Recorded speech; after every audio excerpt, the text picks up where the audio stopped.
நான் நல்லா இருக்கேன். நீங்க எல்லாம் நல்லா இருக்கீங்களா? சில நாட்களுக்கு முன்னாடி காலையில் வாக்கிங் போனப்போ லேசா தலை சுத்தல் இருந்துச்சு. மருத்துவமனைக்கு போனப்போ மருத்துவர்கள் சில பரிசோதனைகளை செய்ய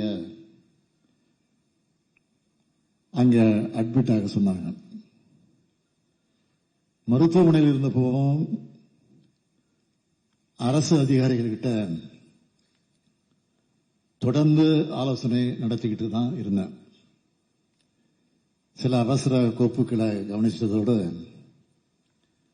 உங்களோட ஸ்டாலின் முகாம் எப்படி நடக்குதுன்னு மாவட்ட ஆட்சியர்கள் பொதுமக்கள்னு காணொலி வாயிலா விசாரிச்சேன்.